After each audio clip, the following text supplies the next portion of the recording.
So we're going to try to keep things right on time.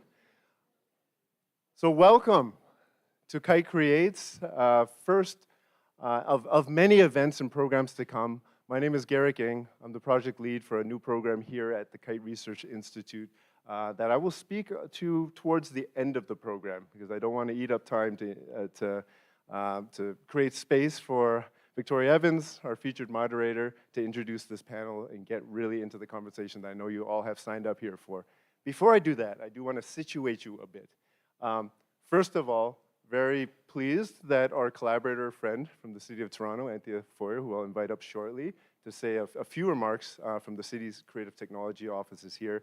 As you may have seen or experienced this week, this event is part of a full week of celebrations of intersections between art, technology, society at large, and we have the honor of hosting this event this morning, which is really zooming in on the intersection between gameplay and health, and this is Future Makers. So who here has been to a Futures Maker event this week?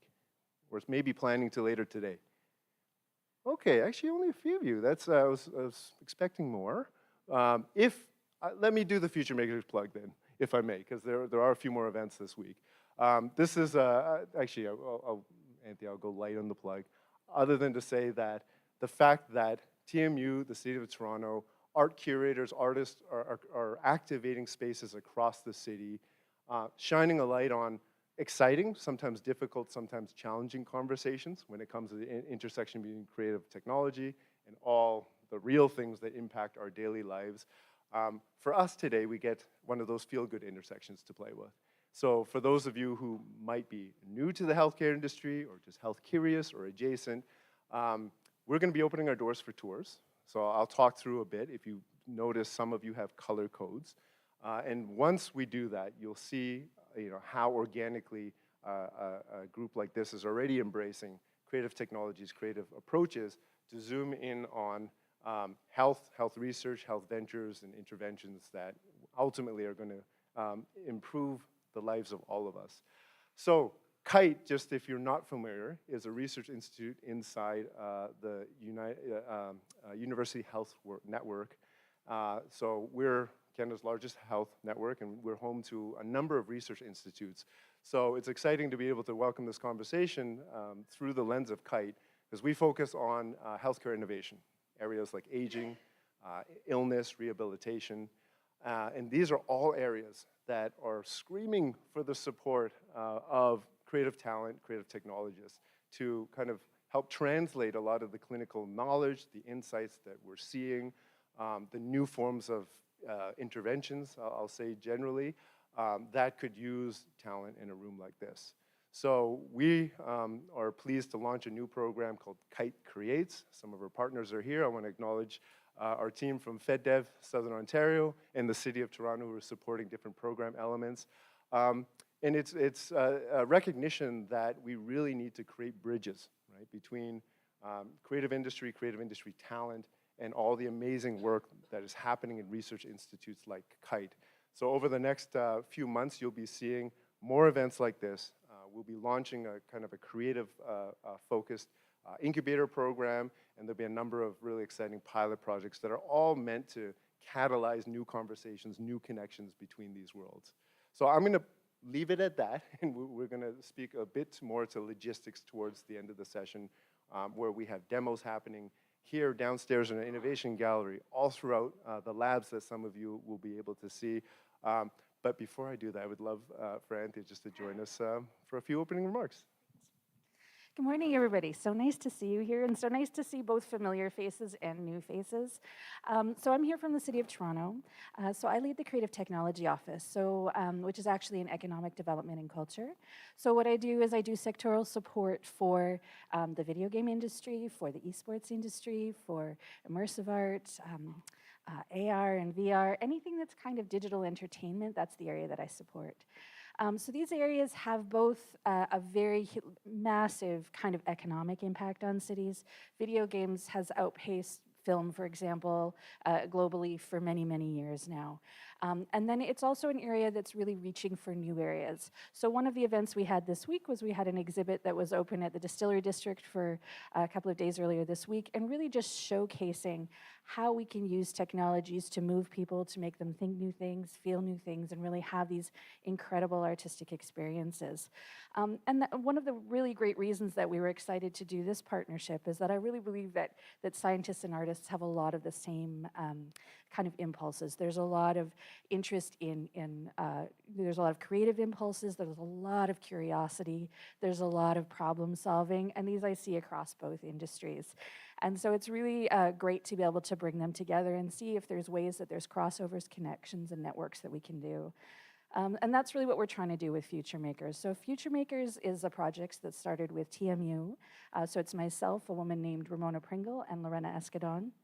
And so we really wanted to start having provocations and conversations about where our particular industry was going, what that looks like, how those skills cross over to other industries, and how we can really kind of co-create the future that we want together.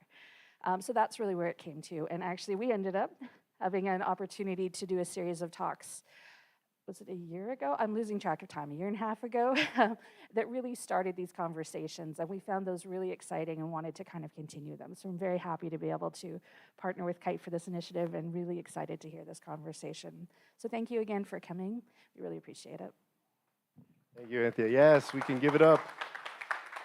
Okay, Ms. Victoria, we've worked together in so many capacities. I'm not going to do justice to all the amazing work that you do in the immersive media space, so I will invite you to introduce yourself and our panel. I do want to, before I drift into the background, note that on your badges, you'll see a QR code, and that'll just take you to a link tree so you can read details on our amazing speakers, their projects, the demos that are scattered throughout our facilities today, and some other special announcements. So with that, over to you.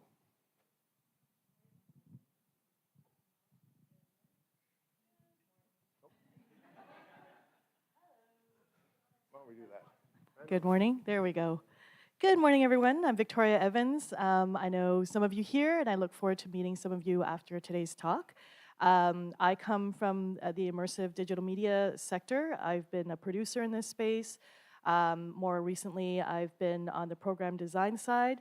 I've helped a lot of creators and entrepreneurs bring their ideas from inception, conception, ideation, all the way to production. I also jury on a lot of the public funders that you may have heard of, such as Ontario Creates and CMF, on the innovation.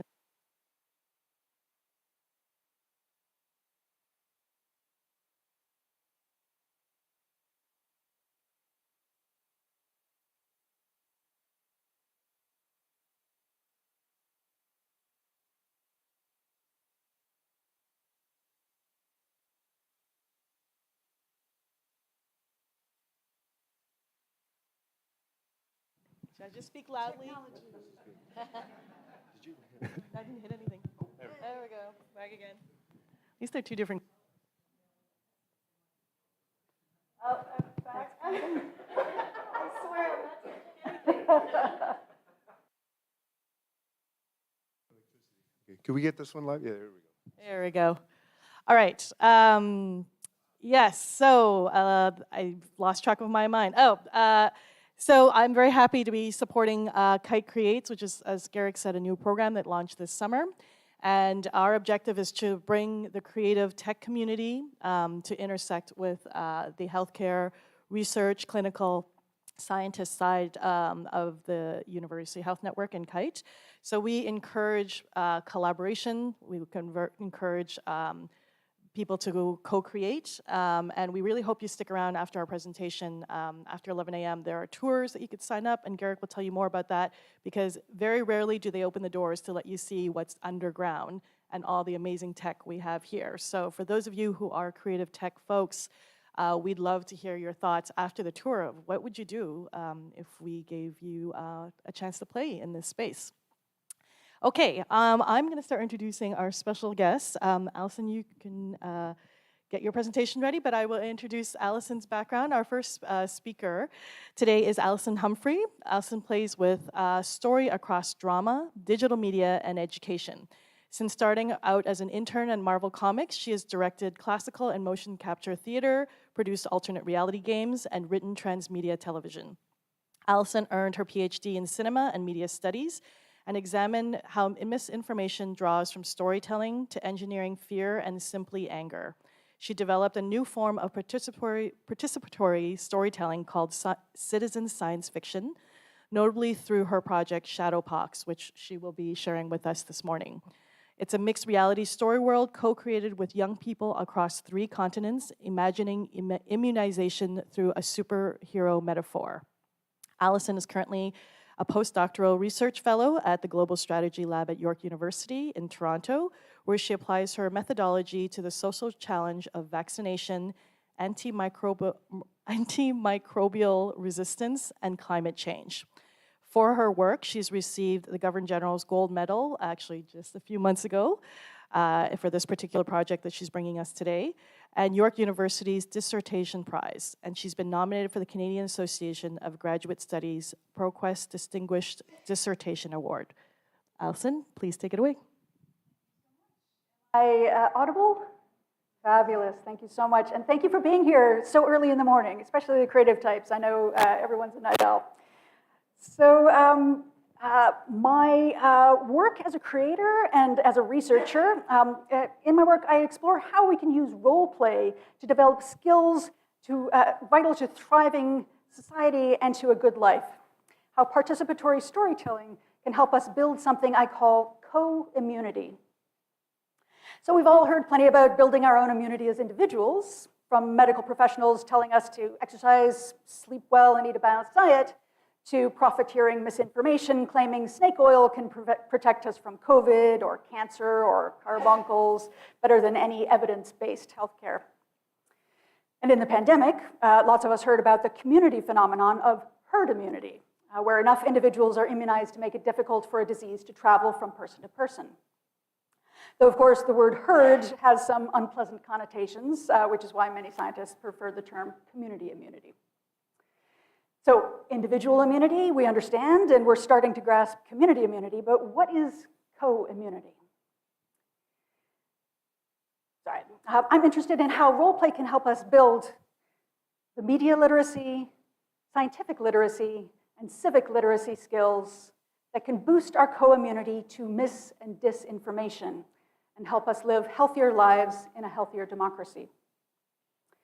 The role-playing scenarios that I work with are a form of participatory mixed reality storytelling.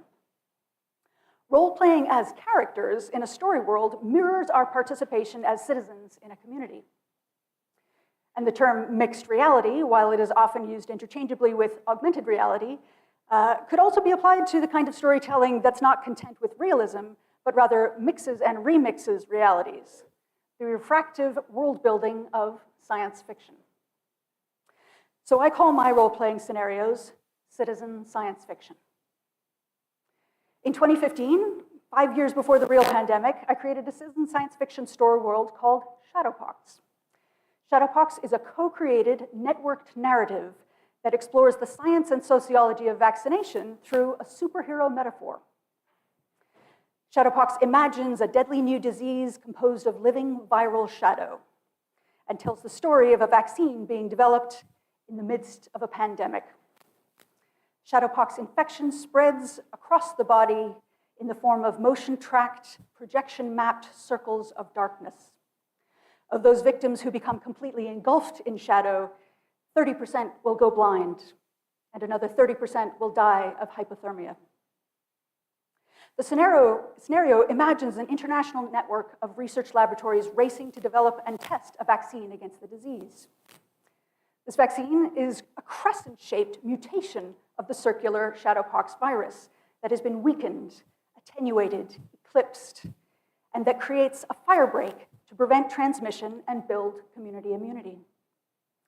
In the vaccine's phase 1 first-in-humans trial, that phase on the left, a small group of volunteers steps forward into the unknown, taking a personal risk for the potential benefit of their community and of millions of people around the world.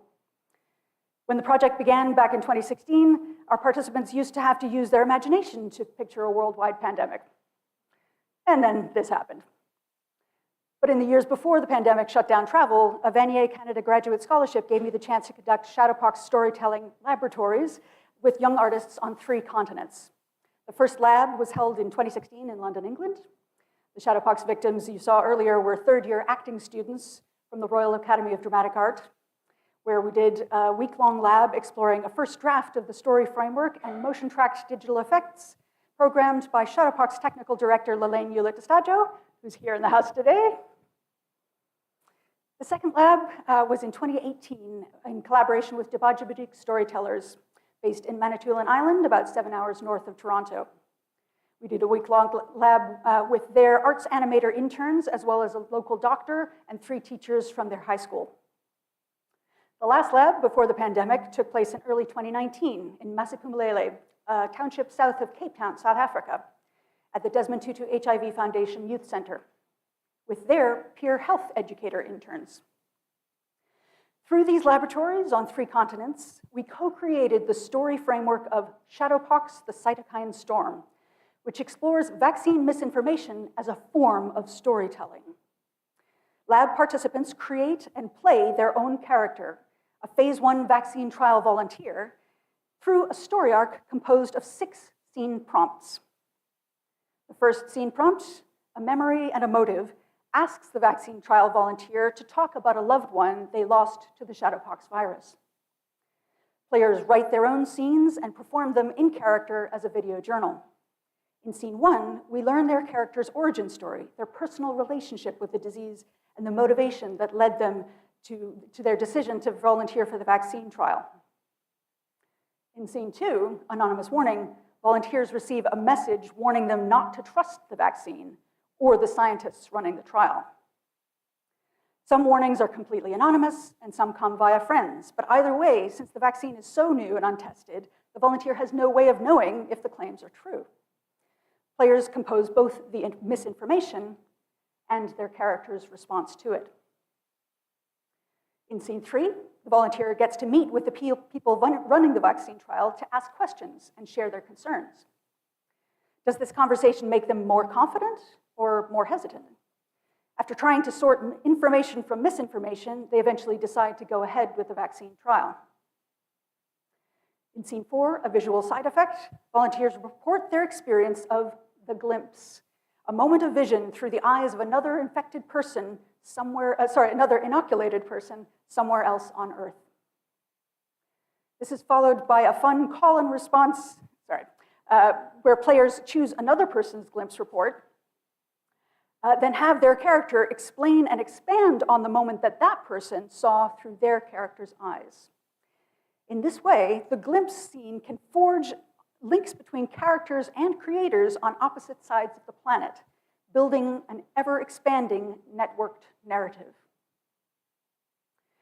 In scene 5, the Cytokine Storm, the volunteer discovers that the warning on scene 2 came from a secret organization that calls itself Project Cytokine, after the immune system proteins that trigger inflammation and warn other cells of danger. By ignoring the warning and getting the vaccine, the volunteer has become the enemy in the eyes of Project Cytokine, which initiates a social media attack. Players again compose both this attack and their character's response. In the final scene, a torch in the firewall,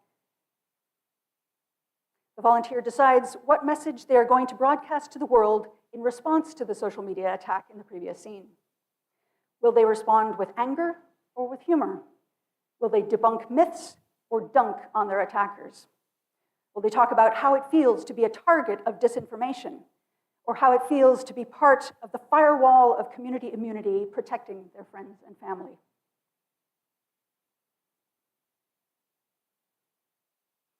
This whole story arc springs from these 2 glyphs projected on the body, a circle for the virus and an eclipsed or attenuated circle for the vaccine. In early labs, the visual effects were created using the C++ creative coding toolkit open frameworks, a high-definition projector, and a Microsoft Kinect sensor calibrated together for projection mapping onto the body. Here we see the circle glyph of the virus on the right hand. Someone who has been inoculated might get infected, But as their body fights it, the virus circle becomes eclipsed into a thin crescent, too weak to be passed along to anyone else. In this experiment from a lab at the University of Southern California, watch how the virus changes as it travels from the site of infection on the right hand to the site of inoculation at the eye, and down the other arm where it is too weak to survive, much less infect anyone else, by the time it gets to the other hand. See, by the time it gets down there, everything else has been cleared, and it disappears. In addition to this high-tech form of mixed reality, we also experimented with sunlight, overhead transparency sheets, and stickers to create solar-powered shadowpox that participants photographed using cell phone cameras, using those photos to create digital comic books. In the most recent lab this spring, upper year English students at Wikwemikong High School on Manitoulin Island experimented with augmented reality filters on social media because anyone can now do on their phone what we used to, oh, sorry, is that gonna play? Maybe not. What we used to use a motion sensor and projector to achieve. So it basically gives you the crescent, but it doesn't seem to be playing. So in this time, students built a story arc for their characters with a branching, choose-your-own-adventure form. This new branching form foregrounded the theme of choice in the vaccination process and helped the participants explore what kinds of health communication might, and from which people might or might not change their character's mind. So this kind of in-depth role play takes time. So my team and I also designed a shorter gameplay experience, a full-body video game called Shadowpox, the Antibody Politic. The game was designed to take the same basic story world and mixed reality visual effects, but simplify them down to a gallery installation that can be enjoyed in 3 minutes rather than multiple hours or days. To visualize the concept of herd immunity, we shifted from a focus on one person alone against a blank white field by adding in 99 little neighbors, illustrating how our vaccination choices are made in the context of a whole community of family, friends, neighbors, coworkers, and strangers that we can infect or protect. So you can see there are 2 different projectors facing in opposite directions, and the person is looking at their avatar on the opposite screen, but the shadowpox are also being projected, again, onto their own body. And they're fighting the disease by pushing the pox off their body, which, as they do that, potentially infects the people around them. Some people try to infect as many people as possible. So when the COVID-19 pandemic hit, within a span of 2 weeks, our team converted the gallery installation into an online game titled Shadowpox #StayHome Edition, which focused on physical distancing rather than the vaccines that hadn't yet been developed. You'll be able to play it in the demo session after this presentation, and you'll even be able to scan a QR code to play it on your phone. So don't worry about scanning it now. We will, in fact, have a poster. In conclusion, I've been thinking about an argument that Jaron Lanier made in The New Yorker last year, that there is no AI. He went on to ask, if the new tech isn't true artificial intelligence, then what is it? In my view, he said, the most accurate way to understand what we are building today is as an innovative form of social collaboration. Big model AI is made of people. In a similar way, I think the Shadowpox project represents a sort of artificial intelligence. As many folks know, the GPT in ChatGPT stands for Generative Pre-trained Transformer. We give large language models like ChatGPT prompts, and they generate text and sometimes also images in response. The scenes of Shadowpox, the cytokine storm, are also prompts, in the sense that the word has in theater improvisation. Concepts or frames designed to inspire human play and creativity. Shadowpox players generate their own story and performance in response to these scene prompts. Because every player has lived in the world, they are, in a sense, pre-trained on all the vaccine sentiment they've ever seen and heard on a spectrum from strongly pro-vaccine to vehemently anti. And thanks to the science fictional nature of the story world, everything they bring into the scenario is transformed into a shadow virus equivalent. The ultimate goal of transforming a real-world issue into citizen science fiction is to take what has been a very hot topic, especially during the pandemic, and cool it down enough to generate new conversations and transform listening so everyone, players and audience alike, can actually hear each other speak. So after all the coding, projection mapping, and augmented reality, it turns out that the most powerful technology at the heart of the Shadowpox story world is the generative imagination of its co-creators. Thank you.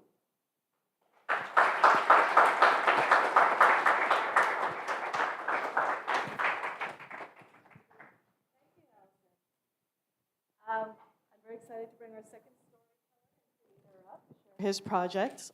His name is Dave Evans. Dave is a Canadian game developer, writer, director, and founder of Falling Squirrel, an independent video game studio, service provider, and proud member of Niagara, Canada's growing independent game development industry. Dave got his start in the entertainment business, directing and writing festival-winning short films. Dave transitioned into video games as a cinematographer on AAA games. You may have heard of them, such as Too Human and X-Men Destiny, and then he went on to write and design acclaimed indie games including Rollers of the Realm, a novel pinball RPG mashup, and Return to Grace, a retro sci-fi narrative adventure. Dave's groundbreaking audio-based game, which he's going to share with us today, The Veil, is a fully accessible audio-based game that breathes new life into medieval combat and provides a truly novel experience for visually impaired and sighted gamers alike.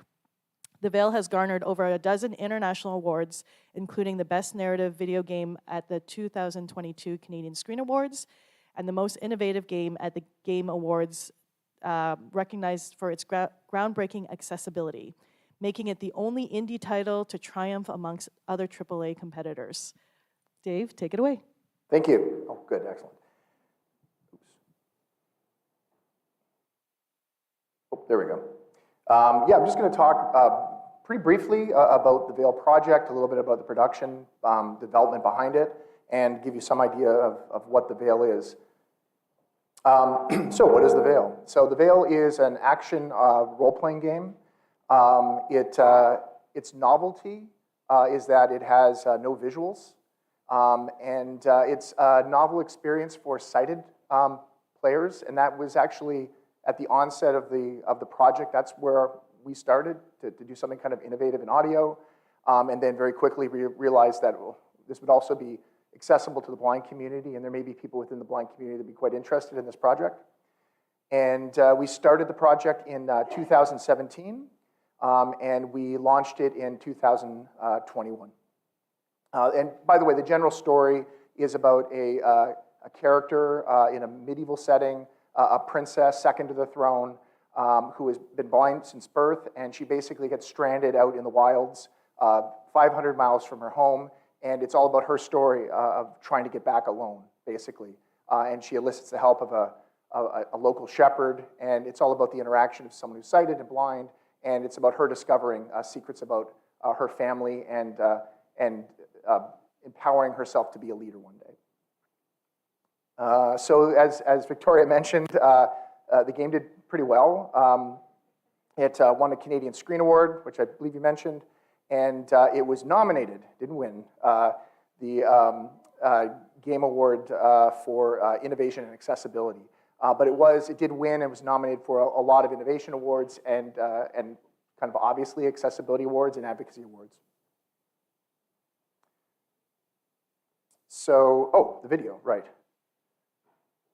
think this will play. Did I jump by it? No, I didn't. Let's see what happens. If I just wait, do you think?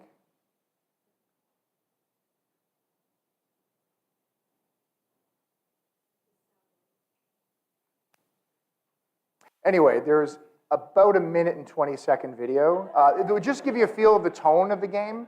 By the way, the room here doesn't play stereo sound. So one of the features of the game is binaural audio and really getting a sense spatially of what's around you. Perfect. So this is in mono. Enjoy. Oh.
It's available now, just so you know. Anyway, we're demoing it downstairs. I'll have it playing openly on speakers so you can get a sense of the game, even if you don't try the headset on. But I do recommend it if you want to really feel how the game works, is to use a headset, because you get the binaural audio, which gives that really present feel, sort of an ASMR type experience. So development. We started with the idea that I wanted to create a big world on a small budget. I'd worked in AAA, and then I moved to indie development, and I was keenly aware of the development limitations of doing a big project, something that would be 10 hours of gameplay over multiple locations and 50 different characters. And I thought, hey, if I do this without any visuals, that will be a lot cheaper.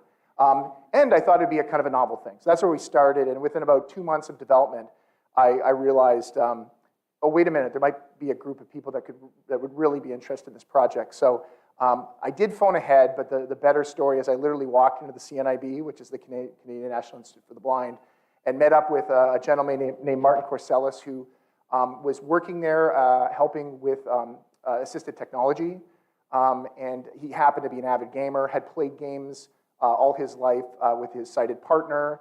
So he'd been playing with sighted players, helping them. He'd also played audio games, actually a fairly well-supported genre within the blind community. There's actually 1,500 of these games out there, but they're really small games with very specific focused mechanics. And we wanted to do something bigger and broader, and he was super excited about this idea. So basically, the CNMB became our first focus testing group. We brought people in who were familiar with the location, could come in, and we got a lot of people who were just sort of hanging out for other events, and they go, oh yeah, check out a video game. So we really identified these two audiences within the blind community, people that were super into video games, had tried to find ways to play games that were not designed to be accessible, whether it was for help from sighted friends or whether it was like just figuring out certain sound cues and stuff that they were able to play these games. And then playing very competitively these incredibly difficult, at least from my perspective, games to play in a very tight-knit, hardcore game community. And then there was people who had never played a video game before, literally never picked up a controller, never used a mouse because these are not accessible pieces of equipment. And they were like, oh, great, I could try this. I could do this for the first time. So that was obviously going to be a development challenge if I wanted to straddle these two groups. Someone who might be very demanding on how hard something is and how challenging it is, and then another group that I'd have to basically teach everything about video games, sort of a language that we already kind of know as gamers for the first time. And then outside of the CNIB, we kind of went global with bringing in people as focus testers. And through a site, I think there's a few ways this came together, but there's a site called audiogames.net, which has a very active group of people around the world who are mostly people from the blind and low vision community who are finding these games in different corners of the internet. And I put it out there to say, hey, is anyone interested in testing this game?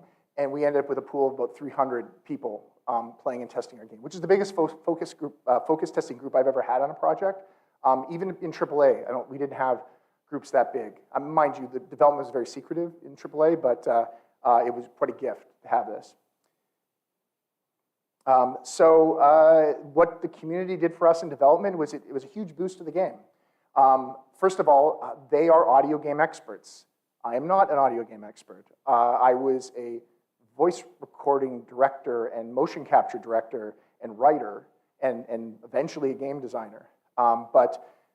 This group of people had played these games before, and they were also experts in that they had lived experience as well. Not only had they been potentially consulting on games or making games like this or playing games like this, they also had lived experience of just interacting with technology. So that was a hugely beneficial group of people to have. They were also my first focus testers, which I thought at one point might slant the game in a certain direction. In other words, having accessibility become such an important focus of the game that would this potentially alienate some broader appeal of the game? And that turned out not to be true. Generally, improving accessibility improved the game for everybody. It actually probably made it more fun and engaging as well. And the final point on this is it was a great PR element, which I did not plan, and I would definitely take advantage of again as we make new projects, where there's a lot of goodwill for making a project like this. We got our sort of finishing funding from Xbox because of accessibility.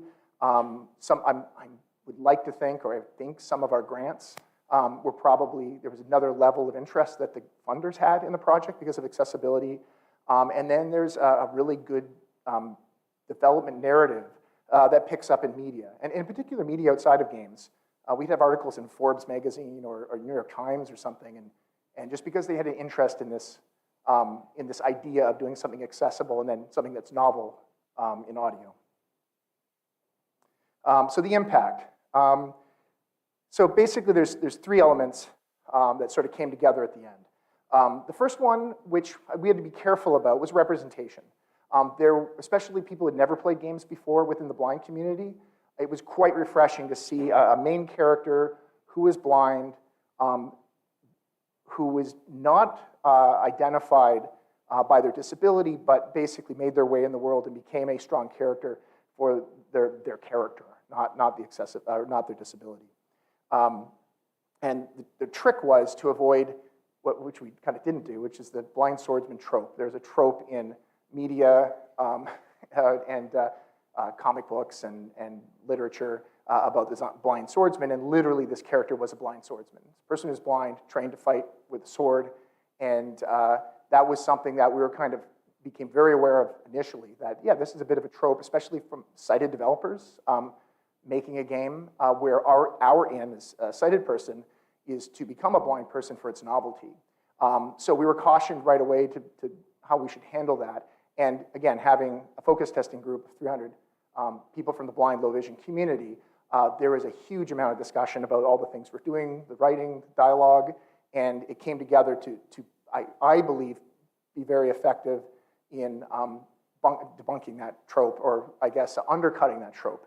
In fact, the whole point of the game, the narrative outcomes of the game was very much about pushing out forward this blind swordsman's trope and then undercutting it to show that this person has more value for their leadership abilities and the day-to-day, everyday things that they do, and not so much the fact that they can fight with a sword. That was just the fun side for the video game part.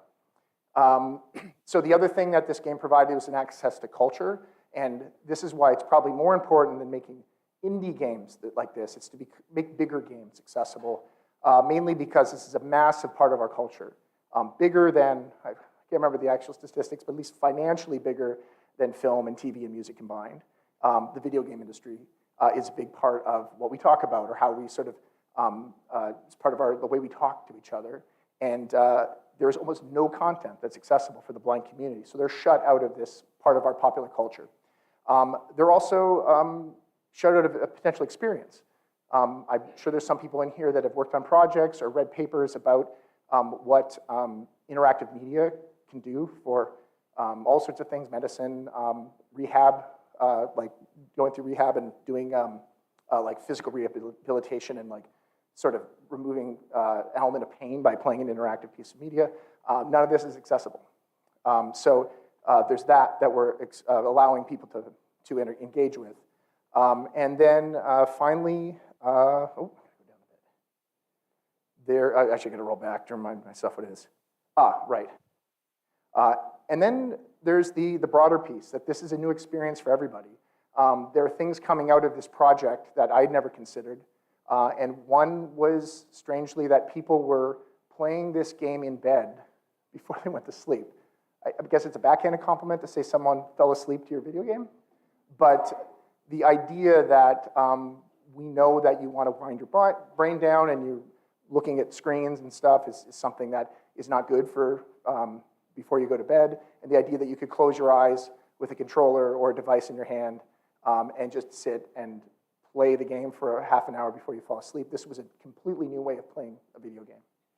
And there's also novelty and in the binaural audio and the immersiveness that I'm hoping you'll experience. And I could talk more about when we do the panel talk. And that's it. Thank you.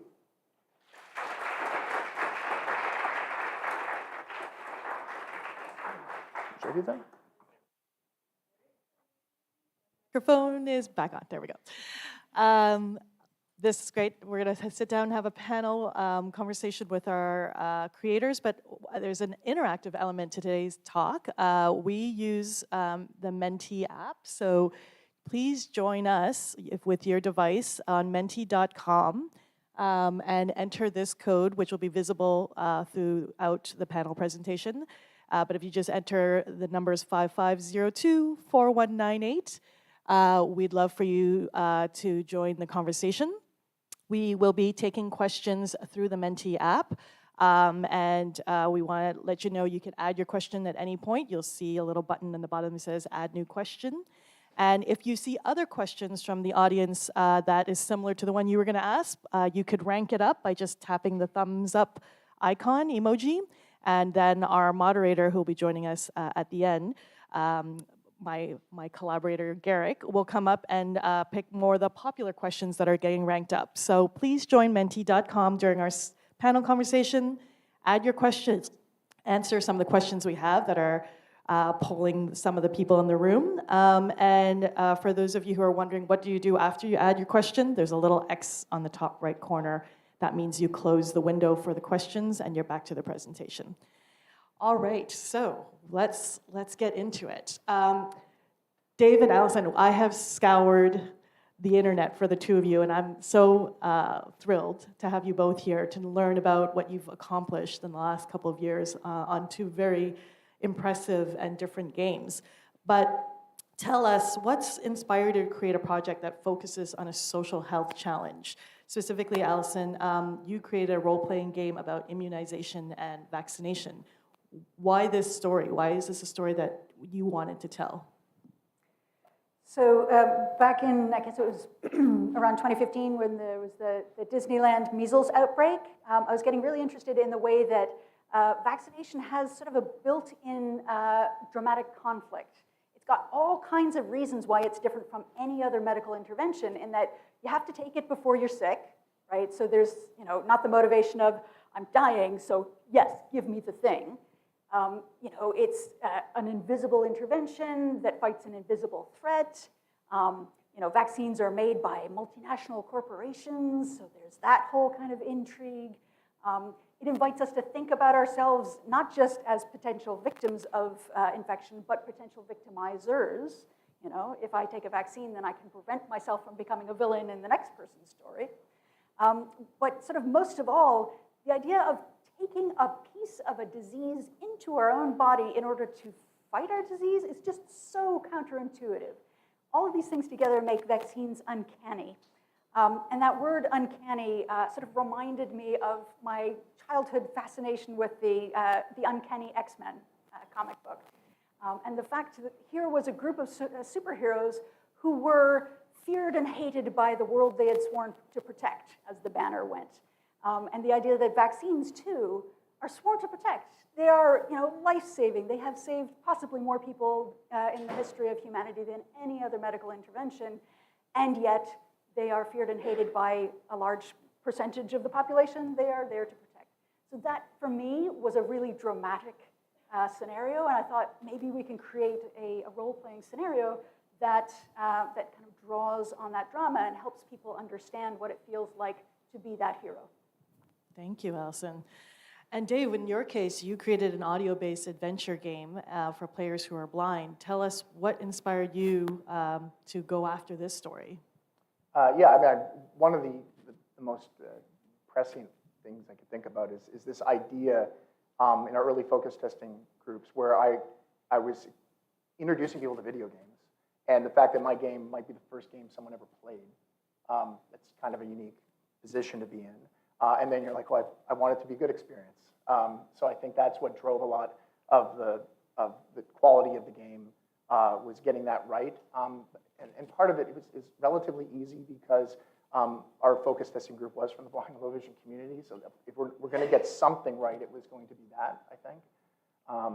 The other thing that was inspiring a little bit outside of developing something accessible for the community was getting to see how interesting it was to create a character that was blind as someone who's sighted and as a transportative experience.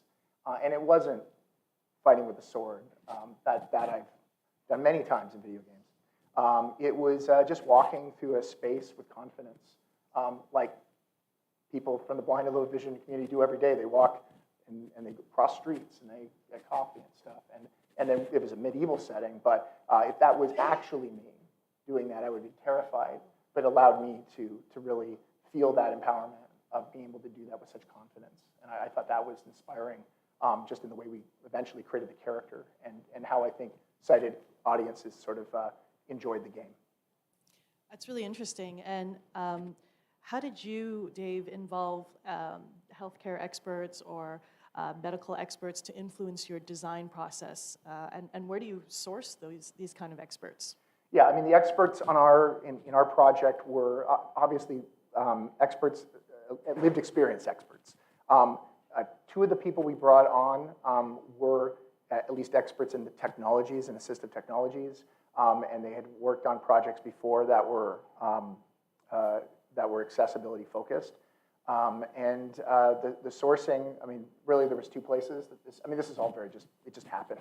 But I literally kind of walked into CNIB and found Martin Corsellis, and later on through just building that network of developers and gamers from around the world that were from the blind and low vision community, Lukas Hosnedl, who is a developer in Czech Republic, sort of reached out to me to say they wanted to help, and then I realized how good this person was as a designer, as a writer.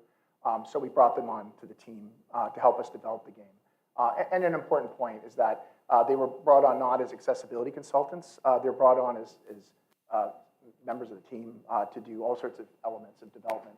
Anything that they were able to participate in, we would open that door to writing, general design, and all this carried over into making the experience better for everybody. And that collaboration would have been so key to influencing the narrative as well, from having their input and their opinions. Yeah, I mean, my favorite thing to do was to have somebody on one of the forums or threads that we had set up watching about 17 people debate a part of the game, and I got to see it kind of play out, and then wherever it ended, I'm like, I guess we're doing that. But I didn't have to really insert myself into that. It kind of wasn't necessary. I knew what I wanted to do creatively, whatever the outcome was going to be, but if they didn't feel that was something that someone would say or do, or if they thought it was a misleading idea, we would steer around it or go for something that people thought had more value. You were doing citizen storytelling as well without knowing the term before meeting Alison. Yeah.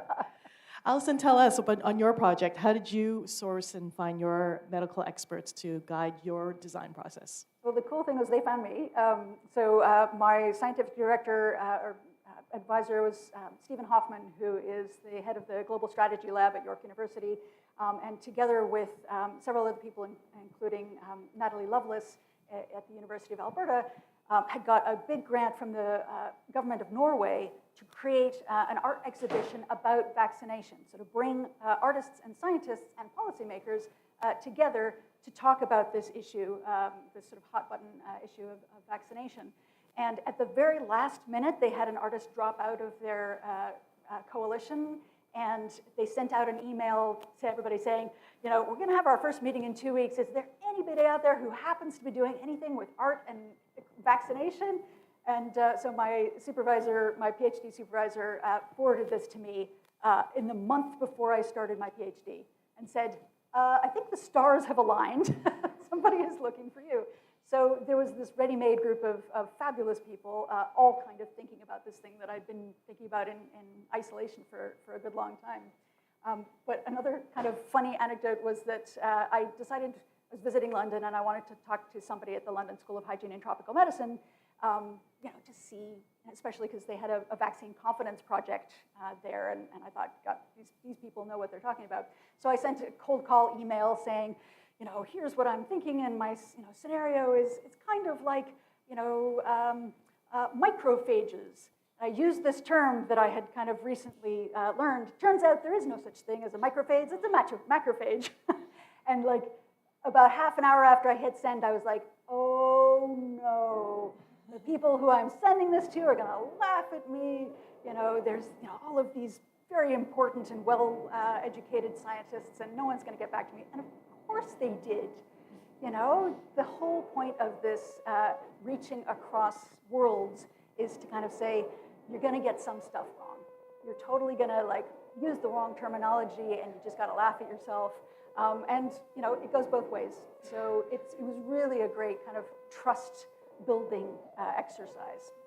So could you tell us, Alison, who are some of the key contributors to influence and inform your project? And what were their contributions in terms of the kind of outcomes that directly impacted your story? Well, obviously, as I mentioned, the technical director of the project, Lillian Ulitastajo, who is here today, worked with me all the way through. She did all of the coding, and we worked together in the laboratory to make that happen. But then we actually went out to the Royal Academy of Dramatic Art in London. We actually carried all of our technology across the ocean and set it up there.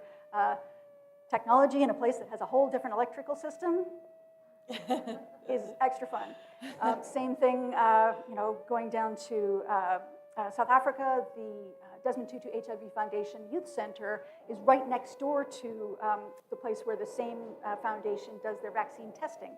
So that was basically why I was excited to work with them, because they are testing vaccines in real life. And some of the people in the youth center were helping to recruit and sort of explain vaccine testing to the community around there, which is one of the worst hit for HIV in the world. And then working with Debajamadig storytellers in Manitoulin Island, which is an ongoing relationship, and we're going to actually be doing my next project, which is around sort of solar power as a superpower. So it's been fantastic being able to, it's been an honor actually being able to work with all of those folks. That's wonderful that you have such a really quite a big team. I can only imagine the credit score running for your project. Dave, what about you? Who were some of the key contributors, and can you tell us what was their contribution to the end result of your game?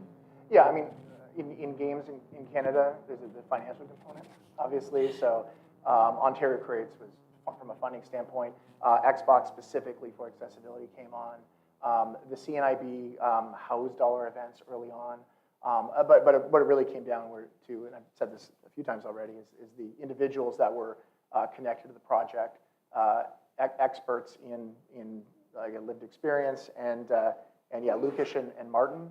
And I'm trying to think if there's anybody else that was a major contributor to this aspect. I think part of and they would want me to present it this way, it really is having 300 people who are really into what you're doing, like playing an 8-hour game multiple times to give you feedback, and then playing it again 3 months later to let you know, to see where it's going. Yeah.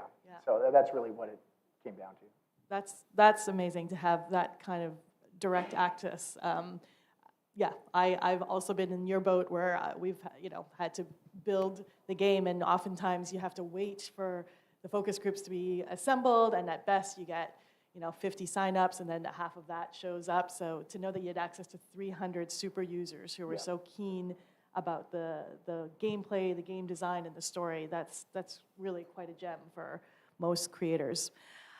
So share with us, Dave, how did your project iterate or evolve based on the user feedback as we're talking about users? What kind of insights did you glean from their testing? Yeah, I guess anecdotally, the example I usually give is, and Lukash was the person that pointed this out, but there was literally hundreds of little improvements that were made in the game. But there are visuals in the game. There's like some particles in the world, really because people within the sighted community don't listen very well. And I'll say something once thinking, yeah, they heard that. And within the blind community, immediately it's like, okay, yeah, this is how the controls work because I have to listen. If I miss it, it's over. And the people within the sighted community are waiting for like a text pop-up or something to sort of like remind them how things work. So when it came to basic controls, I left particles on the screen basically so that people who are just used to game controls could immediately say, oh, this is how much I'm turning left to right. This is how I move back and forth, and immediately you get it. I was also instructed very early on to not take anything away from the sighted community. It's supposed to be an equitable experience gameplay-wise, but people are like, don't make out of principle, do something weird, Dave, and not have text menus and things like that. But one thing I hadn't taken into consideration because I have these particles is when I just push forward on the stick, I can just see a little bit of movement. So I know that even though my first footfall hasn't happened, I know that I'm moving forward slightly, or I know I'm drifting forward, then I hear a footstep. And that's really not responsive. If you're pushing forward on a stick and you don't see any movement, you don't know what's happening. So I just had a comment to say, if there's any stick deflection at all, any movement at all, even if the first step hasn't been taken, we need a sound to let you know. And so we added a little bit of like a body movement sound to lead into the first footstep so people could see, sort of get that sense, people within the blind community. And it made the game feel better. In general, it felt more responsive. It felt more natural and real. And I wouldn't have ever thought of that until that comment was brought forward. And the other thing that I found fascinating was just from a development standpoint, I wanted to make sure that there was some representation from the blind and low vision community in the acting pool. I was having the main character when we went to cast. I had a lot of very specific things I wanted to do with accents, and it was a sighted actor who had played the main character who would have been blind. And we ended up casting 4 or 5 other, actually that's an exaggeration, 3 other people from the blind and low vision community who played major characters, all for some reason were sighted. But the casting was all about the characterizations and the accents and stuff. So I got to watch how 2 or 3 different people did voice recording. I hadn't thought of what a crazy scenario this is for me to hand you text, for them to, it's like, oh, are you going to use Braille or something while this is going through? Yeah. And so one of the performers, and she's a radio personality, and she's on AMI radio, Ramya Muthan, her process was to have the lines played back in her headset, and then just at a slight delay, as she's listening to lines, to then perform them in character. And she did this. So I couldn't believe that's even possible. Wow. It wasn't like play it and then speak it. It was as it's coming in. Now I guess she's used to having someone in her ear telling her stuff while she's like on camera. And then another performer did have a Braille reference, or you'd memorize stuff ahead of time. But if I was to bring someone into a studio who wasn't familiar with the process, I'd have now 3 or 4 proces to sort of pitch to them to say, hey, we can try this and this and this. So there was quite a bit I was learning from the community in just how to develop, or how to work with a developer who can't work in engine. What we had to do in terms of producing versions of the game that had debug commands and stuff, so they could do some of the things that we're doing in the editor. And the editors still are not accessible. They really aren't for the blind and low vision community, which is another big piece that we're working on, or not me personally, but I advocate anytime someone asks me these questions. I say, yeah, we need better accessibility in the editors so they can do stuff on their own more readily. That's so so eye-opening to hear about your, how much learning you were adapting to in your process as you built the game. Allison, what about you? What were some of the user feedback or from the testing that really influenced how your project evolved and sort of took the direction of some of the users that were involved in the playtesting of your project?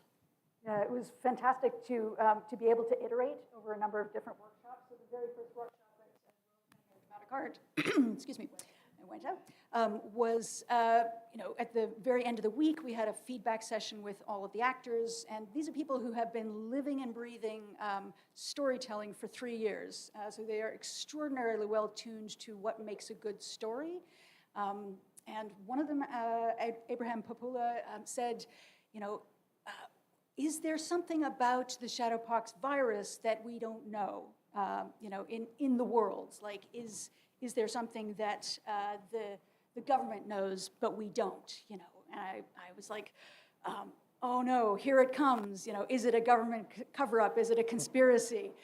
And I actually very quickly said, well, I worked very hard to make sure that that this wasn't going to be a government conspiracy. And then I realized afterwards that in kind of, reassuring him that no, it absolutely wasn't, I wasn't listening to him, right? He was saying, what makes it a really good story is that there's some kind of mystery, that there's a cover-up, that the people you think are good for you, the doctors, are actually bad for you. It's a boring story if the doctor is a good person. The end. There's no story there, right? So he was really revealing something about conspiracy theory as storytelling and about misinformation and why we seek out that, misinformation that surprises us. Surprise, the doctor actually is trying to kill you, or at least, is causing autism for profit. That's a compelling story. Another really interesting part was in South Africa. Another one of our participants, Asipe and Chongonchi, created, rather than a completely anonymous message, which is up until that point, the prompt had been, you receive an anonymous message. She actually said, oh, no, this is coming from a friend of mine. A friend told me that a friend told them, and I trust this friend because she's there for me and I'm there for her. And so her character was wrestling with this, like, I don't think this is true, but my friend told me. And that made me change the prompt as well. That it's not necessarily just an anonymous thing you heard on the internet. Maybe it's something that you heard from somebody that you trust. So that question of where do these stories come to us from, and how does that change how we respond to them? So lots and lots of stories like that. We're doing a mic switch. Yep. There we go. Just get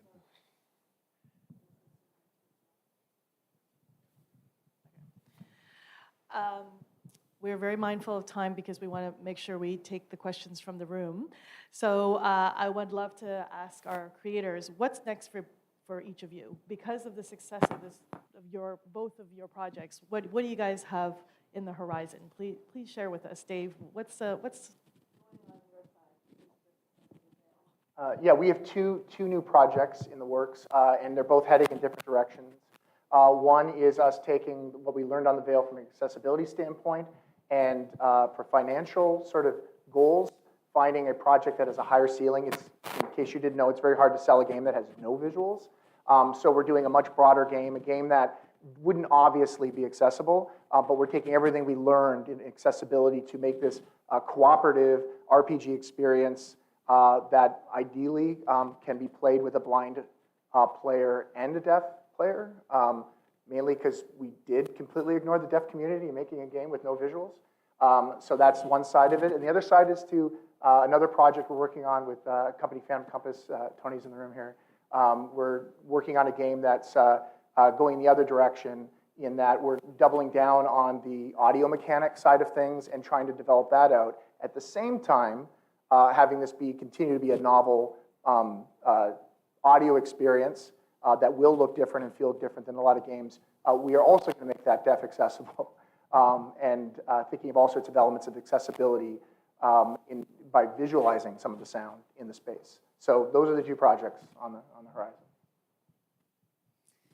And I'm currently a postdoctoral fellow at the Global Strategy Lab at York University, and I'm working on sort of using a bit of citizen science fiction to create an immersive storytelling experience for antimicrobial resistance. So trying to, again, get people, the general public, more aware of what it is and why we should be alarmed about it, and what we can do about it, ideally, not just personally, but collectively through policy.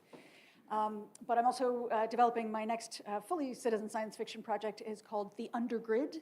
And it's basically, again, a networked narrative in the same vein as Shadowpox, but this time it's looking at decarbonization and electrification, imagining solar power as a superpower. Again, working with Debauchematic storytellers on that. Right now, we're sort of planning our first workshop in the new year.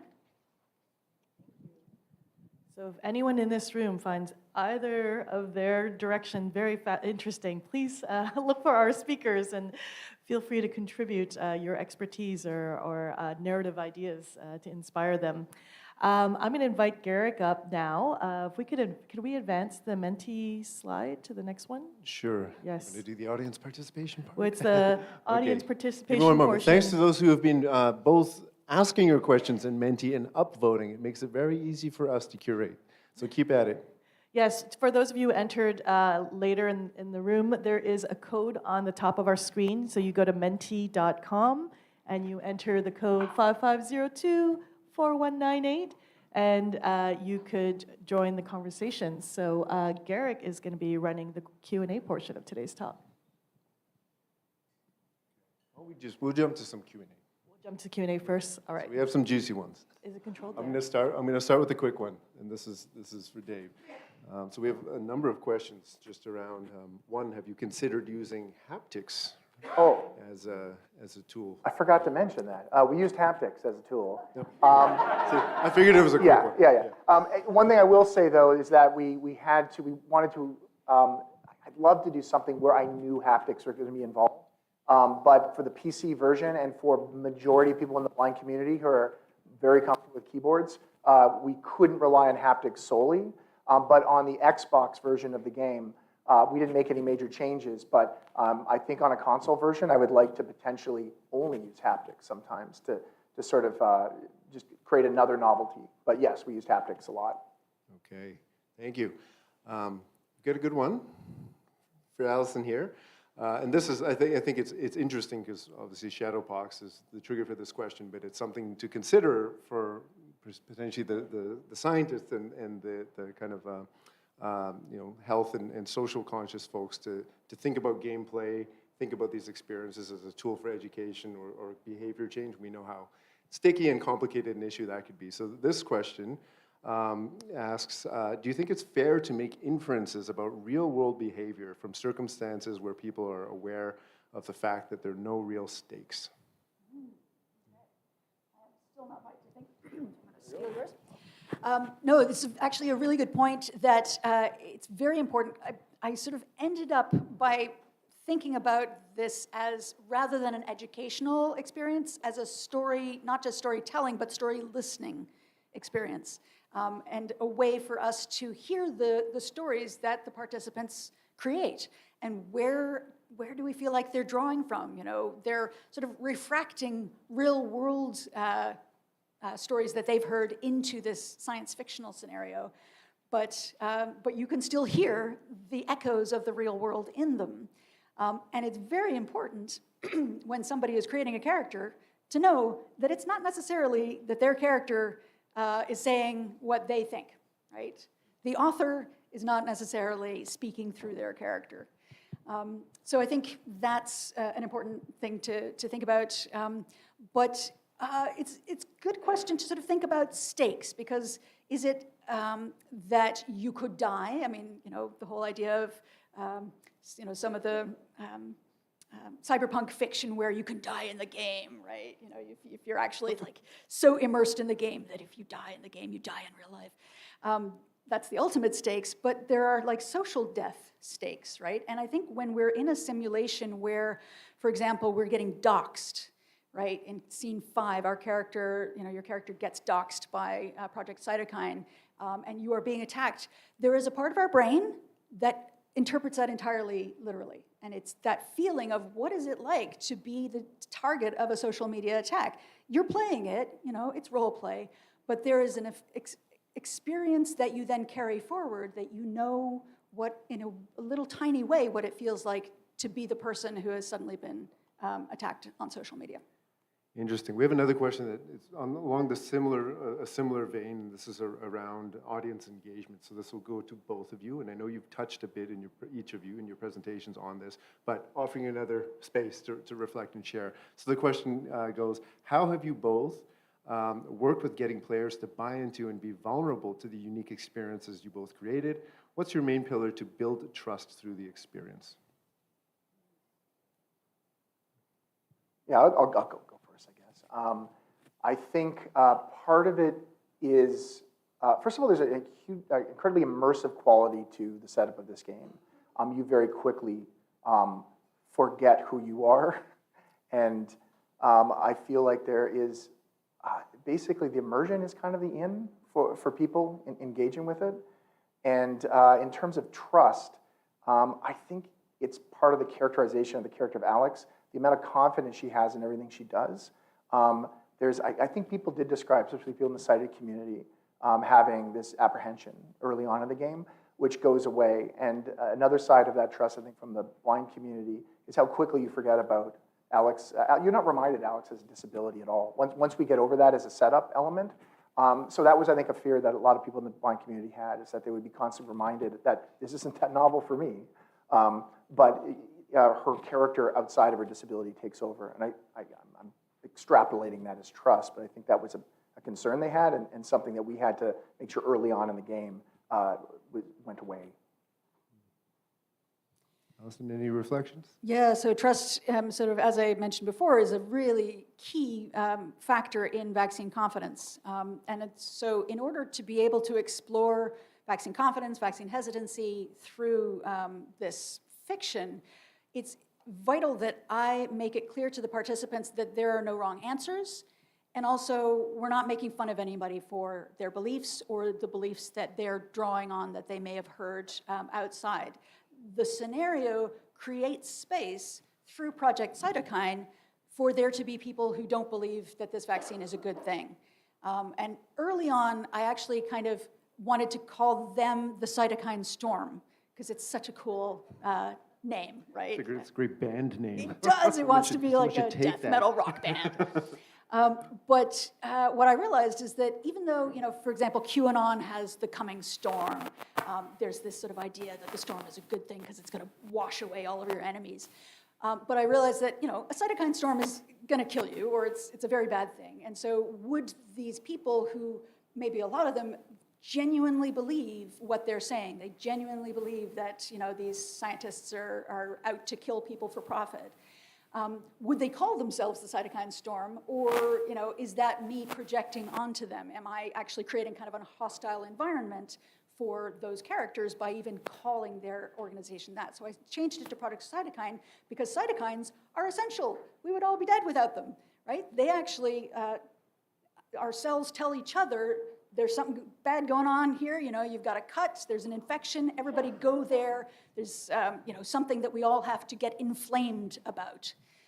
And so that kind of good inflammation that keeps us alive was what they're drawing on. And then I'm calling the, you know, the overall project, the overall story, the cytokine storm, because yes, in the end, those particular cytokines were misguided, as happens in a real life cytokine storm, and the inflammation is bad for the host body rather than protecting it.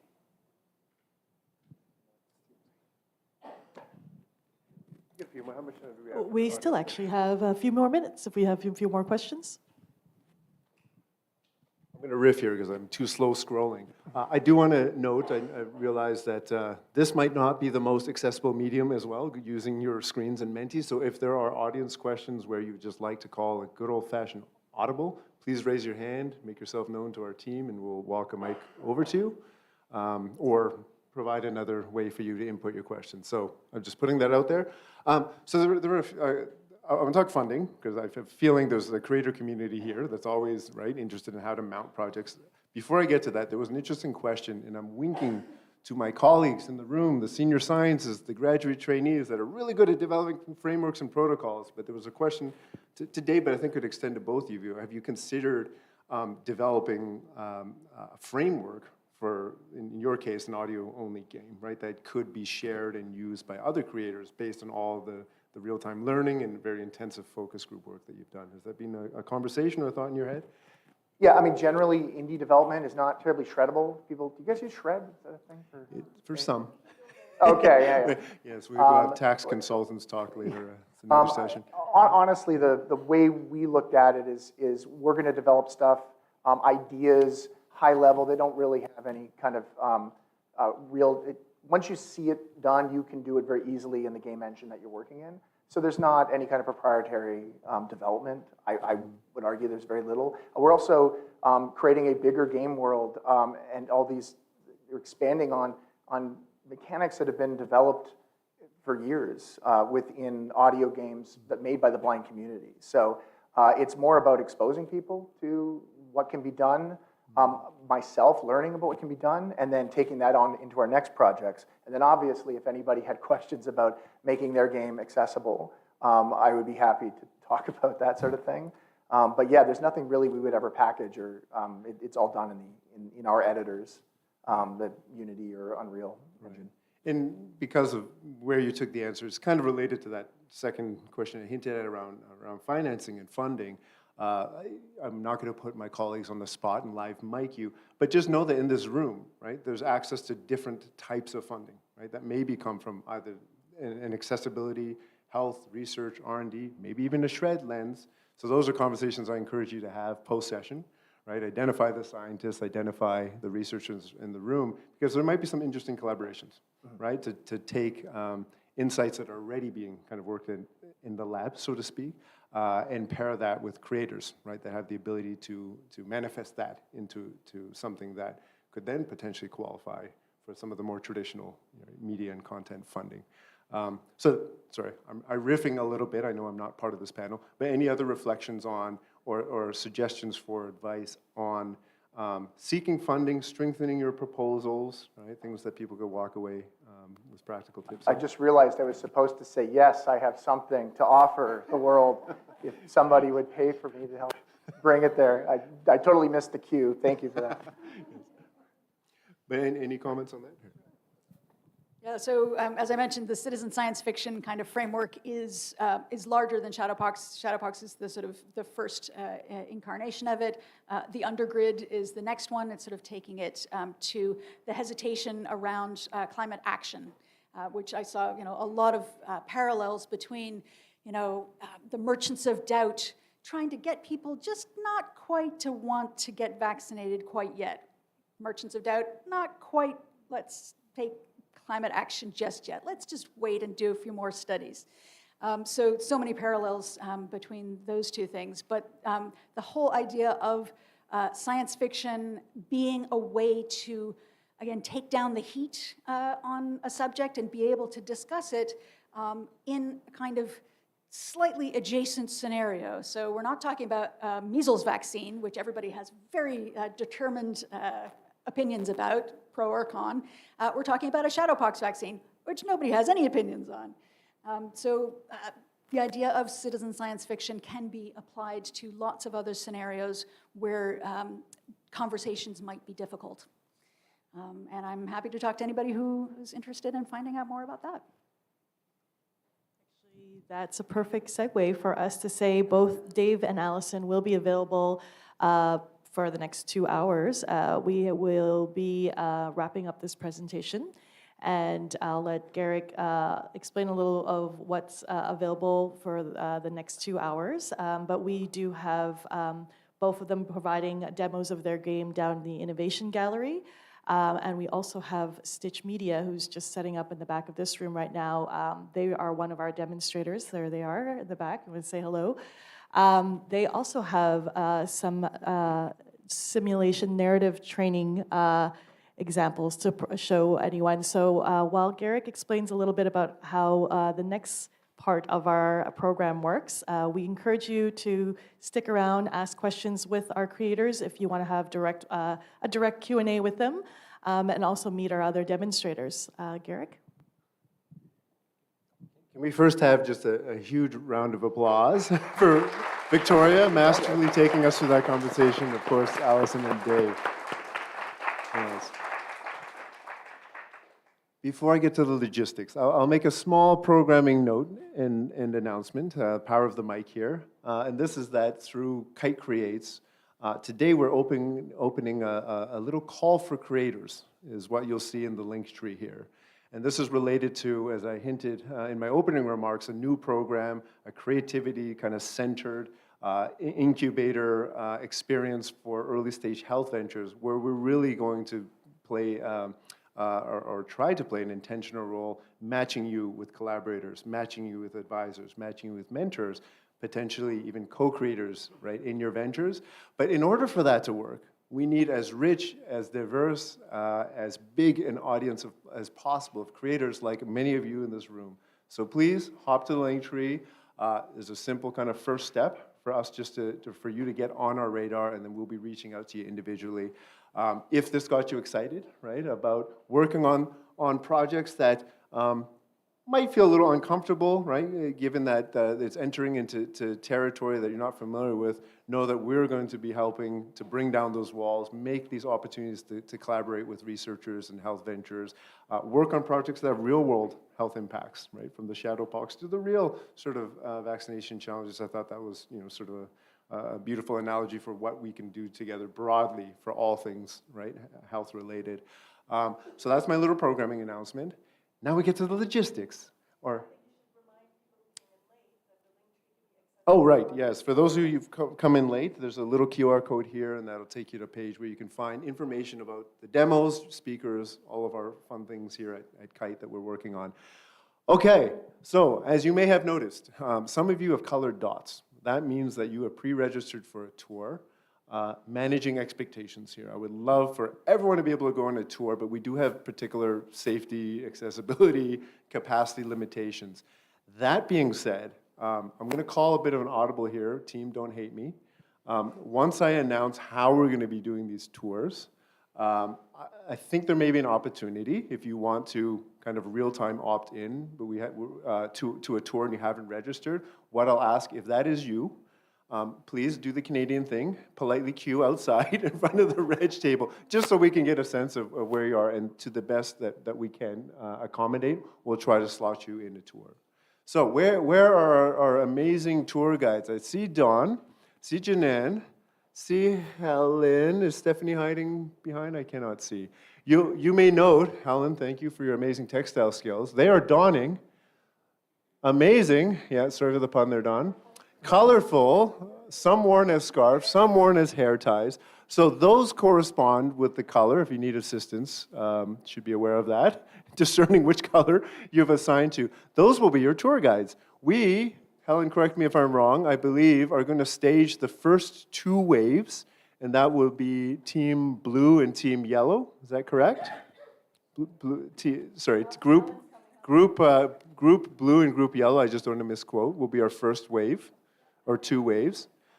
Yeah, so we're going to make ourselves as visible as possible outside. There you go, Don. Right? Towel power. Sorry, I'm a Vancouver Canucks boy. Find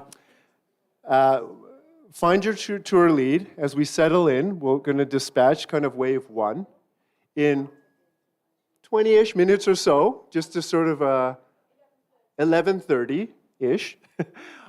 Downstairs in the Innovation Gallery. So this is towards the University Avenue entrance. You'll see at Druxy's. We've got demos staged already. Allison and Dave's game are there. Go hang out, check out, experience for yourselves. What we're doing is just trying to space the tours, right, which are actually going to happen across 2 floors. So we were going to miraculously get you through. safely, quickly, so you can see the behind the scenes. So if you are in the other two groups, sorry, I can't, red and green, Christmas, should remember that, then please, it'll be 11:30 in the Innovation Gallery downstairs, okay? And for those of you who have snooped through your link tree, you'll see that these lucky folks will get access to the behind-the-scenes view of how we do research here and our amazing range of simulation labs that are already leveraging tools like augmented reality, VR, as motion capture as a tool for research. So I think you'd geek out in all sorts of fun ways. So that's the announcement on the tours, right? This room will be open for a little bit. Downstairs, we invite you to, well, upstairs, I see Evan and Ashley in the back. There's some presentations and demos there. We've got a couple of also demos happening in the Innovation Gallery. And then as you go on your tour, you'll also see some amazing projects being originated right here at Kite. And I hope you enjoy experiencing those firsthand. So does that all make sense? Have I covered all my bases, team? A big round of applause, too, please, for the support team that have made this possible. From audio to our volunteers, and of course, the Kite staff and Kite Creates team couldn't have done this without you. Please stick around, network. I'm available, my team is available. We'll be kind of milling between here and the Innovation Gallery. Anthea, I don't want to put you on the spot. I'm not sure where we are with capacity for remaining Future Makers events, but is it worth plugging anything, or are you good? We're sold out. Good problem to have. Yay, Future Makers. Okay. But there are other things going on. Okay, thank you everyone for your time. I really hope you enjoyed this session, and we'll see